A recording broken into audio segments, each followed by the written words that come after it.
What's good, y'all? And welcome back to another preseason preview video. In today's video, we're going over the San Antonio Spurs. In case this is your first preseason preview video of mine that you're seeing, basically what I do is go over the offseason, give a little recap, and then look into the future and try to see what we can expect in this upcoming season. I've already done a few teams, and don't worry if I already haven't done your favorite team, it will be coming soon. I'm going to be covering all 30 teams. Every team gets their own individual video. You don't want to miss out, so make sure you hit that like button, hit that subscribe button, and let's just jump right into it to the San Antonio Spurs, because I feel like this is one of the most intriguing teams coming into this season. Last year, it was up and down season, to say the least. They ended up being the 13th seed out west, finishing 43-48. It was a very eventful season, though, to say the least. Unfortunately, 5 games into the regular season, Coach Greg Popovich went down with a health issue. They ended up replacing him with Mitch Johnson, who now, at the time of recording this video, obviously we all know Greg Popovich has retired, and, shout out to a great career, Pop. One of my favorite people in the NBA, universe. Shout out to Greg Popovich. But now Mitch Johnson has fully taken over as the head coach. Not only that, though, but De'Aaron Fox, that midseason trade. Then Wemby got shut down after the All-Star break, and that's where things really went downhill, because they finished off only 11-19 after they shut down Wemby.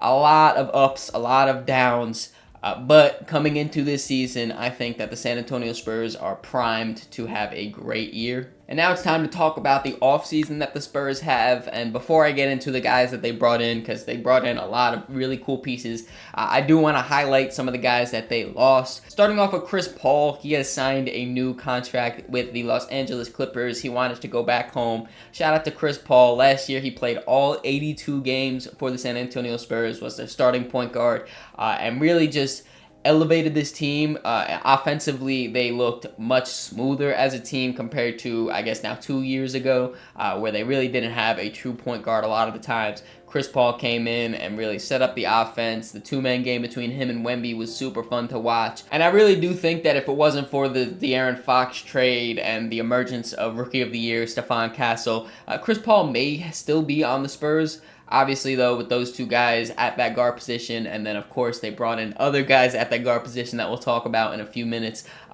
Chris Paul, it was kind of obvious that he was going to be on his way out. And for him to be able to return back in LA, I think that's pretty cool. The other guy the Spurs lost in free agency was Sandro Mamukelishvili.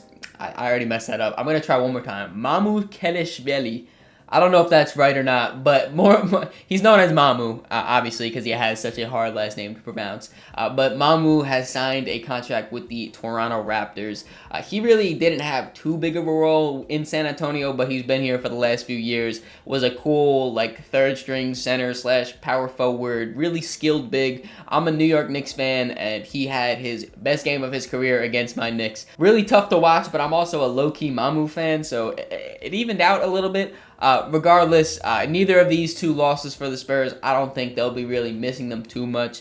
Shout out to both those guys. Hopefully they do great on their new teams. But now I want to talk about the guys the Spurs brought in, because I think that's much more important to this upcoming season. Despite only being the 13th seed and nowhere near the highest odds, the Spurs jumped up in the lottery all the way up to the 2nd overall pick, where they went out and drafted Dylan Harper from Rutgers. And I really like Dylan Harper as a prospect. Obviously, all eyes were on Cooper Flagg as that #1 top-tier prospect, and that's why he went #1. But right behind him was Dylan Harper, and I think he was the clear-cut #2 guy in this draft, and he gets to go to San Antonio. I just feel like Dylan Harper is NBA ready, and at the guard position, that's pretty rare if you ask me. He has great size, being 6'4", 6'5", somewhere in there. He's pretty strong, and also he's very steady. When he has the ball, he operates very calm. He knows how to get to his spots. He's a very talented scorer, can score at all 3 levels, even though the three-point shot is definitely his weakest. But he's very good at the mid-range, very good at using his size at the rim. And also, he's a very willing passer. He at that point guard position, obviously, you're going to be running the show and everything. I would say he's definitely more of a score-first point guard, but still is a true point guard at that and can play make. I do also think he's going to be good at helping the Spurs get some consistent half-court offense, specifically in the pick and roll, especially when you pair him up with a guy like Wemby. I think Dylan Harper is going to operate perfectly in there. Again, score first, but is a very willing passer and will kick it out to open guys when the defense rotates or lob it up to Wemby. All of those skill sets is what leads me to believe that he is NBA ready at that guard position. And even though between De'Aaron Fox and Stephon Castle, the Spurs' position of need really wasn't guard, he was so clear-cut as that number 2 guy in the draft.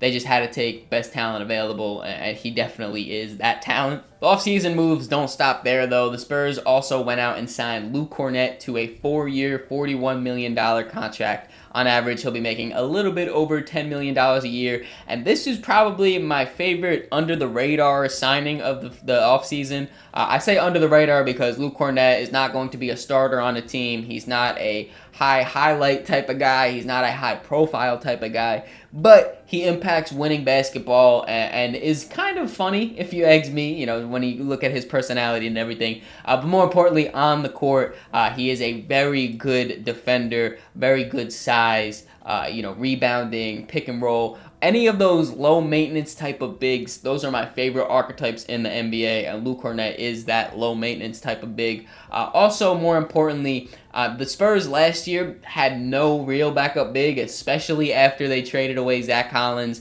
When Wemby went down too, like shout out Bismack Biyombo, he hooped last year.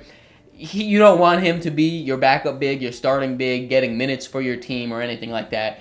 Luke Cornett is definitely going to be able to come onto the floor when Wemby's off the floor, hold down the fort, be a quality center, be a quality defender. And also, I do like the fact that he can play alongside Wemby since Wemby is such a versatile player. I really like this signing. I think Spurs fans are going to love Luke Cornett for his on-the-court stuff, his off-the-court stuff.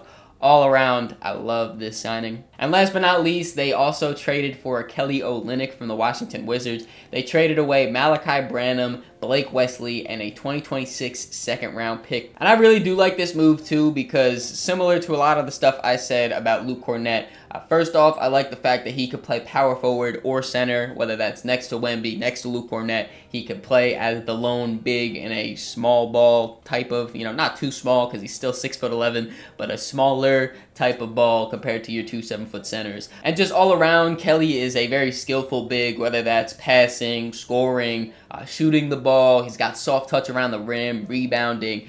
Again, he just does a lot of the little things. And to double down on the fact that now they have 3 quality bigs that can play, next to each other, alone, however you want to put the matchups or the rotations rather. I really like that they're 3 big core of Luke Cornett, Wemby, and Kelly Olynyk. To go from what they had last year to this, it's just night and day. And now it's time to take a look at a potential rotation we could be seeing from the Spurs. In the starting lineup, we have De'Aaron Fox, Devin Vassell, Harrison Barnes, Jeremy Sohan, and Victor Wembanyama. And then off the bench, we have Dylan Harper, Stephon Castle, Keldon Johnson, Kelly Olynyk, and Luke Cornett. Now, making this rotation for the Spurs was very weird for me because when you look at their roster, essentially they have 5 guards, 3 bigs, and then 2 forwards. Those 2 forwards I'm saying are Harrison Barnes and Jeremy Sohan. Obviously, I just was talking about the 3 bigs, and then the 5 guards are your 2 starting guards. And then Keldon Johnson's kind of a shooting guard, kind of a small forward. He's only 6'5", so I would classify him a little bit more as a 2 guard, but you can throw him in the wings pile if you really want. Regardless, I just feel like it's a little bit funky when you look at these lineups on paper. The good thing is, though, that a lot of these players are super versatile, can run in different lineups. A lot of them have very good size as well positionally. So I feel like it will even out, but again, it was just a little bit weird. I could definitely see them running a lot of 3-guard lineups in some situations. I could even see them starting a 3-guard lineup because, obviously when you're the reigning Rookie of the Year of Stephon Castle, right now I have him coming off the bench, but, if you really want to put Jeremy Sohan off the bench and slot him in at a more small forward, maybe you take Devin Vassell out and put Stephon Castle there. I really like Devin Vassell starting just because of his 3-point shooting. Besides Harrison Barnes, he's probably the most reliable 3-point shooter. He's definitely the most prolific 3-point shooter when you include the off-the-dribble stuff as well.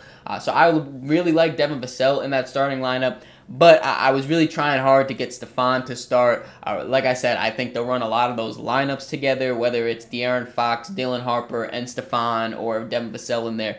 again, those combinations of those 4, maybe 5 guards if you count Keldon Johnson, I think we're going to see a lot of them kind of just in and out. And then the same sentiment kind of goes along with the 3 centers on the roster. I mentioned a lot of that when talking about the addition of Luke Cornett and Kelly Olynyk, so I don't think I need to go too far into it. I just feel like they're going to be able to throw a lot of different types of lineups out there, and I really value that when you talk about team building. I'm just thinking about some like super jumbo lineups where you have both 7-footers of Luke Cornett and Victor Wembanyama together. Maybe you have Harrison Barnes at the 3, who's 6'8". Then you have Stephon Castle and Dylan Harper as your backcourt. They're both 6'6". Everyone there is 6'6 plus. You have 2 7-footers.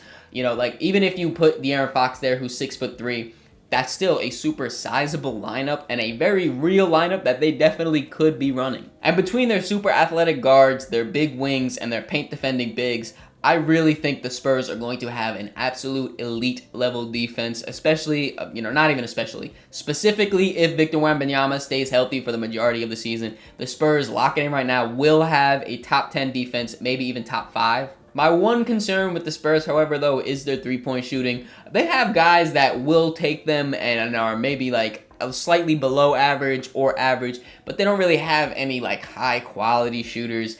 Shout out Harrison Barnes and Devin Vassell. Those are definitely their top 2 guys. Kelly Olynyk can stretch the floor. Obviously, Victor Wembanyama loves to shoot the 3-ball as well. But like a majority of their guys, I feel like aren't great catch and shoot guys. And when you talk about spacing the floor for your De'Aaron Fox who drives to the basket, or for Wemby on a post up, I just feel like that can make them a little bit easier to guard. And that's a very seamless transition into some notable reserves that I have for the Spurs, because one guy that could fix that issue, and I really wanted to make the rotation, is Julian Champagnie. I really like Julian Champagnie as an NBA player. I feel like he's super underrated. Just the fact alone that he has great size at 6'8" and is also a great shooter. He competes defensively. I like those 3 qualities in any type of wing, and I really do think he deserves minutes. It's just trying to figure out who he deserves that over. Now, if you ask me, I feel like a guy like Julian Champagnie is a little bit more beneficial to the rotation than a guy like Keldon Johnson.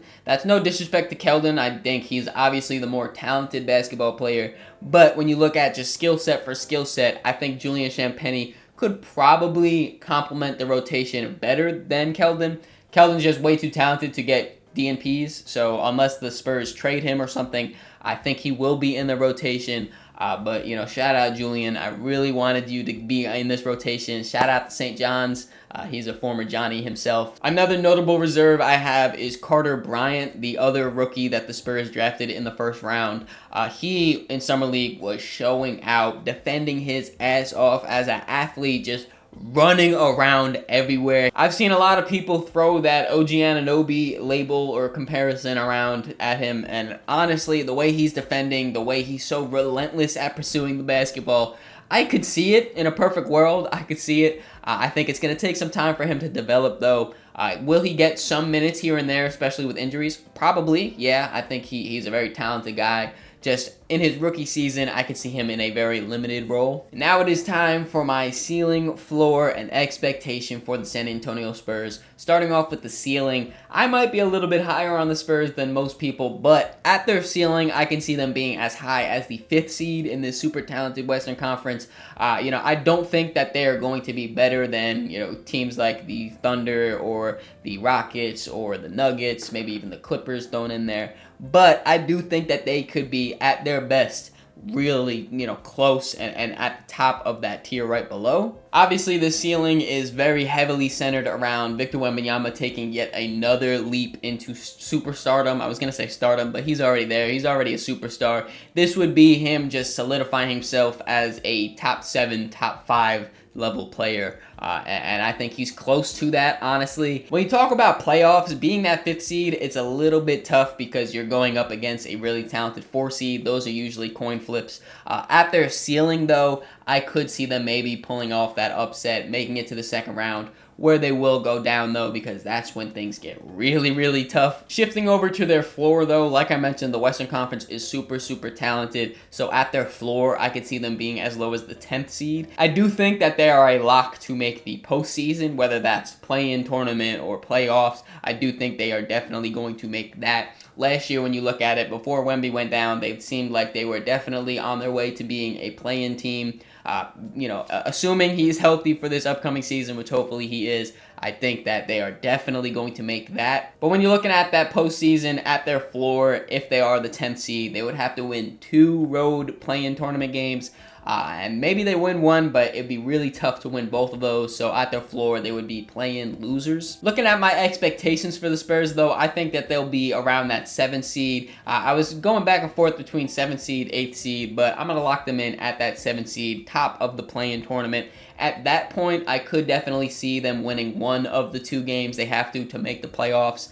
But when they're going up against either the 1 or 2 seed, that would be a really tough uphill battle that I don't see them winning just yet. So I do think I expect them to be a tough first round exit, but that's definitely steps going forward because, that would be a playoff debut for Wemby, and I cannot wait to see him in the playoffs. What do you guys think, though? Let me know in the comments below how good you think the Spurs will be. Let me know where you think they will be record-wise, and then also how far in the playoffs do you think they could be. I'm a big Wemby fan, as a lot of you guys probably know, so I'm super excited to see them. I think they had a terrific offseason, and they're definitely moving their way up in the NBA ranks. Hope you guys enjoyed this video. If you did, make sure to leave it a like, subscribe so you don't miss the next one. In the description, there's links to all my social medias, so make sure you follow me on all those to keep up to date with me. Catch y'all.